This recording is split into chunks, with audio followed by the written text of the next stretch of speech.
오늘 말씀의 제목은 열매를 많이 맺나니입니다. 혹시 이 상상 임신을 들어보신 적이 있으신지요? 이제 쉽게 설명하면 이거죠. 본인은 임신을 하지 않았는데 임신했다라고 믿는 것을 이제 상상 임신이라고 합니다. 그런데 제가 이제 뭐 자료를 찾고 그러 보니까 상상 임신은 내가 임신했어라고 생각만 하는 것뿐만 아니라 실제적으로 신체적인 변화도 나타난다는 겁니다. 내가 상상으로 임신했다고 생각하게 되면 배도 나오게 되고요. 또 입덧도 하기 때문에 실제로 본인이 임신했다라고 착각을 하게 된다는 거예요. 그러나 상상 임신과 진짜 임신은 결정적인 차이가 있죠. 뭡니까? 10개월이 지나고 나면 상상 임신은 생명이 없지만 진짜 임신은 생명이 있다라는 거예요. 그런데 자료를 또 찾아보니까 좀 안타까운 사실이 있는데 뭐냐 하면 무려 임산부의 22,000명 가운데 1명이 상상 임신일 정도로 상상 임신은 아주 흔히 자주 나타나는 현상인 것 같아요. 그렇다면 왜 이런 현상이 나타날까? 그런 이유가 있겠죠. 네, 내가 임신을 너무 하고 싶은데 지금 임신을 할 수 있지 못하는 상황이니까 이런 이제 상상 임신을 하게 된다는 거고, 또 하나 안타까운 게 뭐냐 하면요, 이렇게 상상 임신에 대해서 치료를 받은 후에 실제로 임신하는 경우가 있긴 하는데 전에 있었던 상상 임신에 대한 경험과 상처 때문에 진짜 임신이 되었음에도 불구하고 유산하는 경우도 참 많다라는 겁니다. 정말 안타까운 상황이지요.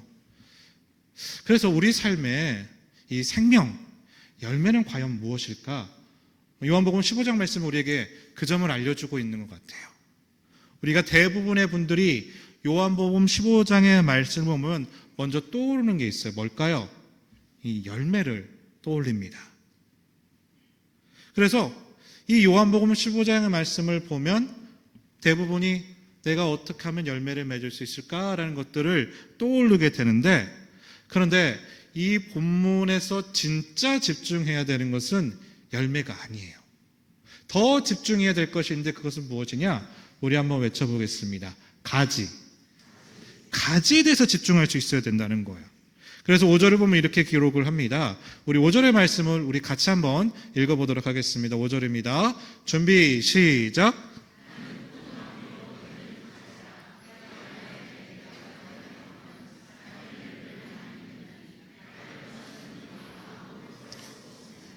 우리 하나님은 포도나무고 우리는 뭐다? 가지라고 말씀하세요. 그래서 이 요한복음 15장 말씀은 이 사실을 전제로 해서 우리가 가지라는 사실을 끊임없이 알려주고 주지시켜주고 있다는 거예요. 자, 그렇다면 왜 우리 예수님께서는 굳이 나는 나무고 너희는 가지야 라고 말씀하셨을까? 선악과 사건을 보면 아담과 하와가 가장 먼저 저지른 죄의 사건이 있어요. 어떤 죄를 저질렀습니까? 선악과 사건. 여러분 잘 아시죠? 그들이 하나님의 말씀을 어기고 선악과를 먹었습니다. 그런데 진짜 그들이 지었던 죄는 선악과를 먹은 것이 아니에요. 다시 말해서 선악과를 먹은 것은요, 죄의 현상이고 죄의 결과이지 이들이 진짜 저질렀던 본질적인 죄가 있다라는 거예요. 그게 무엇이냐? 우리 창세기 말씀 한번 살펴볼게요. 창세기 3장 4절과 5절 말씀인데요. 4절은 제가 읽고 5절은 여러분 읽어보겠습니다. 화면에도 나올 겁니다. 제가 먼저 4절을 읽어보겠습니다. 뱀이 여자에게 이르되 너희가 결코 죽지 아니하리라.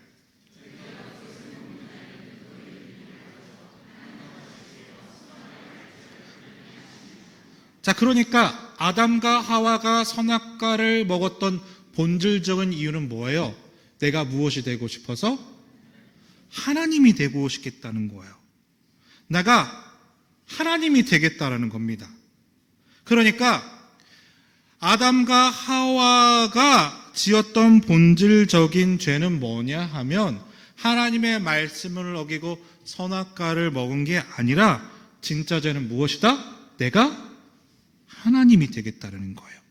다시 말해서 피조물인 인간이 창조주 하나님이 되겠다는 것이고, 인간의 자리를 지키고 성실히 될 우리가 어느 자리까지 가겠다는 거예요? 하나님의 자리에 있겠다, 하나님의 자리에 서겠다라는 것이 우리의 원죄의 모습이라는 겁니다. 자, 그럼 이거를 그대로 오늘 본문의 말씀을 가지고 와 볼게요.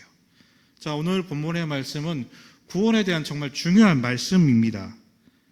자, 하나님께서는요, 하나님이라 하고는 나무에, 그 나무의 형상을 따라 우리를 무엇으로? 가지로 창조해 주셨어요.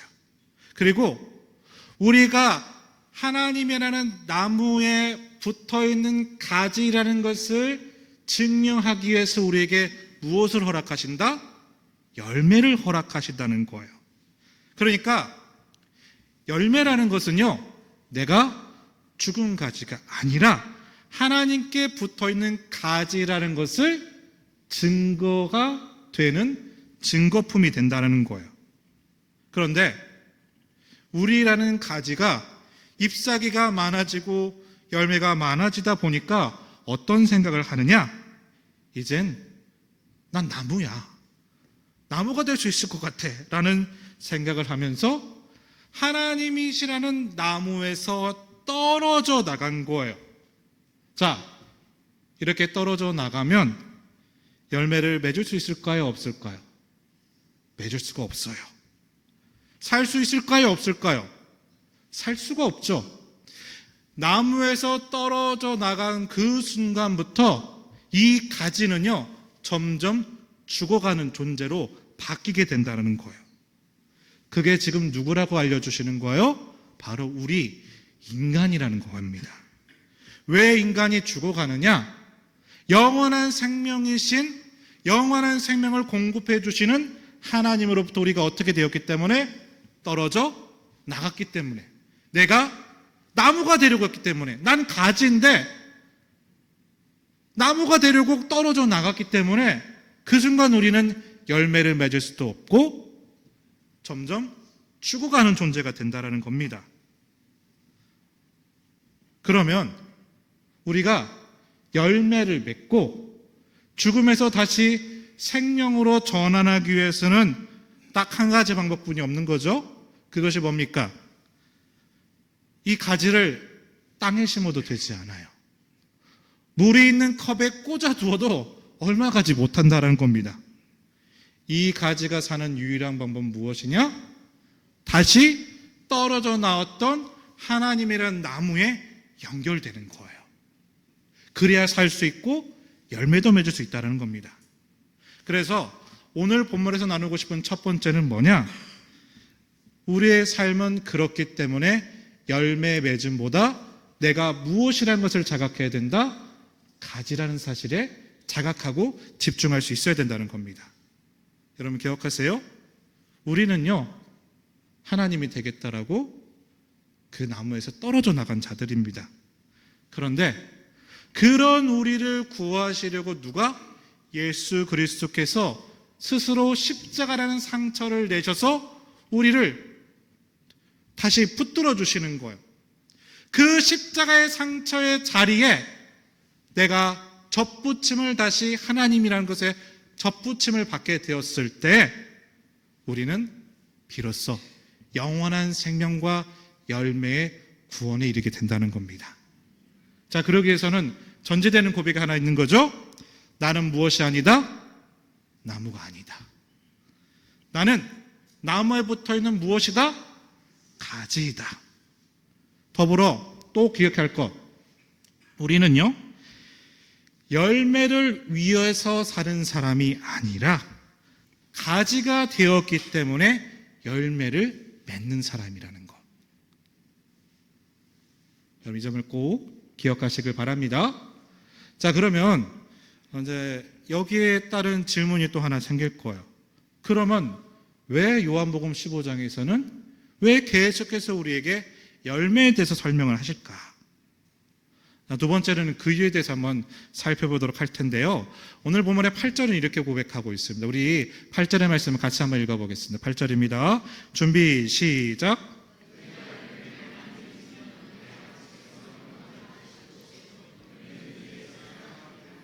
자, 열매를 맺으면 누가 영광을 받으신대요? 우리 하나님께서 받으신대요. 하나님이 영광을 받으신다고 하시는데, 그러면 오늘 본문에서 말씀하고 있는 영광은 무엇일까요?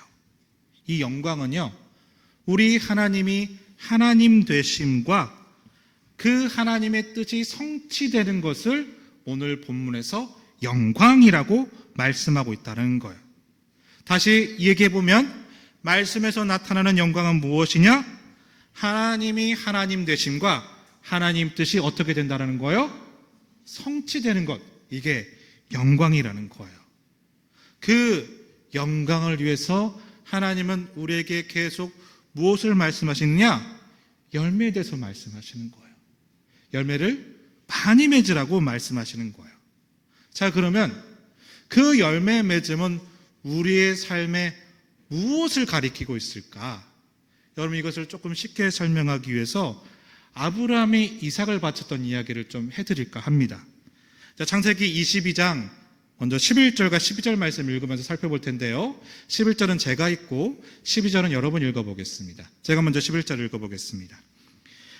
여호와의 사자가 하늘에서부터 그를 불러 이르시되 아브라함아 아브라함아 하시는지라. 아브라함이 이르되 내가 여기 있나이다 하매.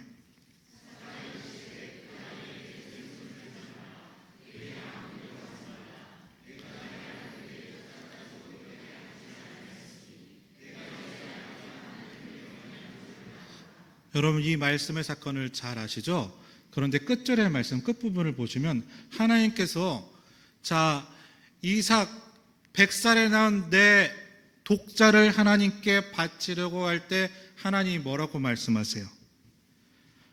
하나님이 아브라함이 하나님을 경외하면서 언제 하셨다고 합니까? 이제야. 비로소 이 사건을 통해서야 알았다라고 말씀하세요. 이삭이 아브라함이 몇 살 때 태어났죠? 100살 때. 계속해서 자식이 없다가 아브라함이 100세가 되었을 때 낳았던 독자예요. 귀한 자식입니다. 그런데 그런 아들 이삭을 어느 날 갑자기 하나님께서 말씀하시는 거예요. 너 아들을 나에게 바쳐라. 그러면 내가 너의 믿음을 알겠노라고 말씀하실 때 아브라함이 어떻게 합니까? 주저하지 않죠. 아침 일찍 일어나는 대로 아들을 모리아산에 데려가서 칼로 찔러 죽이려고 하죠. 그리고 그 칼로 찍어 죽이려 하는 그 순간 오늘 조금 전에 읽었던 말씀처럼 하나님께서 이렇게 말씀하셨던 거예요. 너가 나를 경외하는 줄을 언제 알았다? 이제야 알았다. 지금에서야 알았다라고 말씀하세요. 사실 이 말씀은 좀 굉장히 어려운 말씀이에요. 왜냐하면요, 우리 하나님 어떤 분이십니까? 우리 하나님은요, 우리의 모든 것을 다 아시는 전능하신 하나님이세요. 하나님은요, 알파가 되시고 오메가가 되시는 분이세요. 모든 이치와 모든 섭리와 또 우리의 과거도 아시고 현재도 아실 뿐만 아니라 우리의 무엇까지도 아시는 분이죠? 미래까지도 알고 계시는 분이세요. 자, 그러면 그런 하나님께서 그 아브라함 안에 하나님을 경외하는 믿음이 있을 것이라는 것을 이미 아셨을까요? 몰랐을까요? 아셨을 거예요. 그렇죠? 그런데 왜 오늘 방금 읽었던 창세기 말씀에서는 이제 알았다라고 말씀하실까? 이렇게 보니까 어렵죠. 그렇죠? 자, 아브라함이 하나님을 경외하는 것을 하나님은 이미 알고 계셨어요. 그런데요, 여기서 중요해요. 그걸 모르는 존재가 하나 있어요. 누굴까요? 누가 모를까요? 아브라함이 몰라요. 아브라함은요, 지금 내 안에 하나님을 경외하는 믿음이 있는지 없는지를 몰라하고 있다는 거예요. 그래서 하나님께서 이 아브라함에게 내 아들을 바쳐봐. 그래서 나에게 경건한 믿음을 보여봐라고 했을 때 우리는 말씀을 그대로 받아들인 것이 아니라, 왜냐하면 하나님은 아브라함이 하나님을 경외하는 믿음이 있는지 없는지 이미 아셨던 분이시기 때문에 우리는 그렇게 생각하시면 안 된다는 거예요. 누가 모르고 있다? 아브라함이 모르고 있는 거예요. 다시 말해서 아브라함은 하나님으로 말미암아 자식을 주었고 하나님과 동행하면서 살아가고 있지만 정작 내 안에 하나님을 경외하는 믿음이 있는지 없는지에서 모르고 있던 거예요. 그런 하나님께서는 그래서 이 아브라함에게 무엇을 알려줘야 되는 거예요? 너가 나를 경외했다는 것을 알려주기 위해서 하나님께서는 어떻게 하시느냐? 아브라함에게 너가 어떤 믿음이 있는지를 보여주시기 위해서 만드신 사건이 오늘 우리가 방금 읽었던 창세기 22장 사건, 모리아, 즉 보이다라는 사건이 된다는 겁니다. 자, 이걸 우리 삶으로 한번 적용을 해보겠습니다. 자, 우리가 인생을 살아가다 보면요, 왜 나에게 이런 일이 생길까? 왜 내가 이곳에 가야 될까? 왜 내가 이런 사람과 마주해야 되지라고 하는 그런 고민이 있을 때가 있지 않습니까? 왜 그럴까?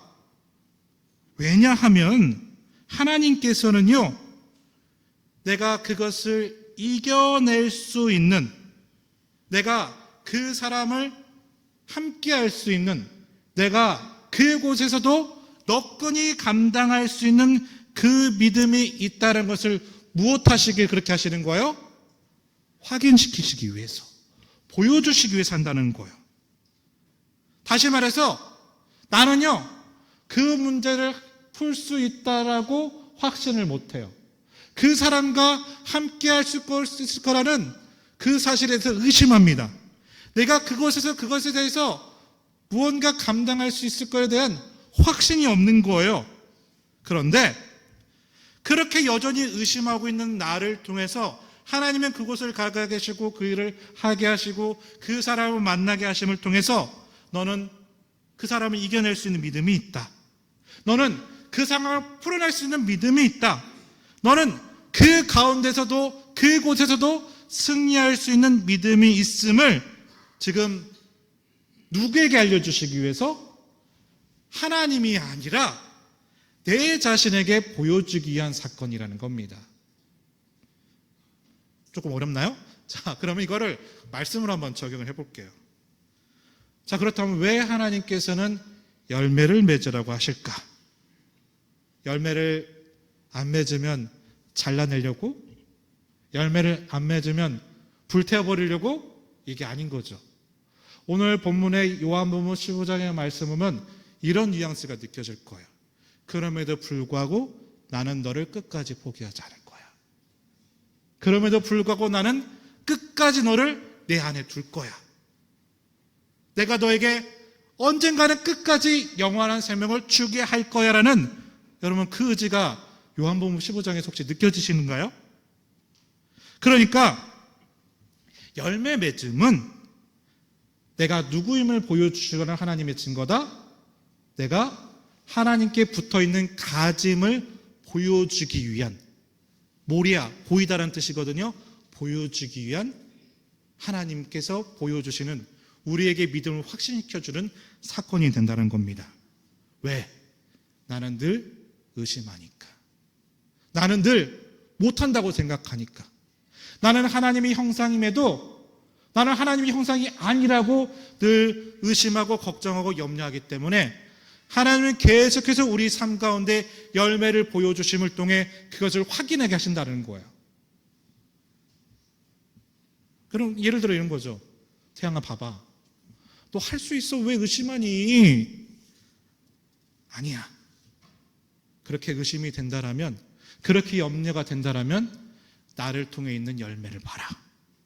그 열매를 보면서 너가 내게 붙어있는 가짐을 깨달아라. 그것을 확신하고 믿고 나아가라. 이걸 우리 주님께서 확인시켜 주시기를 원하신다는 겁니다. 사랑하는 믿음의 동역자 여러분, 내가 가지임을, 또한 나는 살아있음을, 또 나는 하나님께 붙어있는 그 가지인 사람임을 우리에게 보여주시기 위해 하나님은 우리에게 열매를 맺게 이끌어 가신다는 겁니다. 붙어있기 때문에 우리는 죽지 않을 겁니다. 붙어있기 때문에 하나님 포기하지 않으실 겁니다. 나무와 가지는 근본이 같기에 하나님은 나의 모든 것을 알고 계시는 거예요. 여러분, 그 믿음으로, 그 하나님께서 보여주시는 열매로 인하여 내가 무너지는 것이 아니라 가지됨의 은혜로 살아갈 수 있는 여러분이 되시기를 주님의 이름으로 간절히 축복합니다. 우리 삶의 열매 맺음을 통해서 하나님께 붙어있는 가짐을 고백하면서 앞으로 살아갈 하루하루의 그 발걸음이 주님을 위한 기쁨과 감사가 넘쳐나게 되시기를 주님의 이름으로 간절히 축복합니다. 자, 말씀을 정리하겠습니다. 사랑하는 믿음의 동역자 여러분, 그렇다면 나는 과연 예수 그리스도를 인하여 구원을 받았습니까? 나는 하나님께로부터 붙어있는 존재입니까? 아니면 스스로 떨어져 나온 존재입니까? 부디 바라옵기는 그 주님이라는 나무에 꼭 붙어있게 되시길 바랍니다. 떨어져 있더라도 예수 그리스도의 십자가의 보혈에 나의 삶이 하나님의 그 나무에 붙임을 받아서 그로 말미암아 하나님의 일하심을 경험하게 되시길 바랍니다. 하나님 주시는 그 열매를 통해서 내 삶을 깨닫게 하시는 그 주님을 신뢰하며 나아갈 수 있는, 내 안에 가장 귀한 것은 그러기에 우리 주님을 고백하면서 살아갈 수 있는 여러분 되시기를 주님의 이름으로 간절히 축복합니다.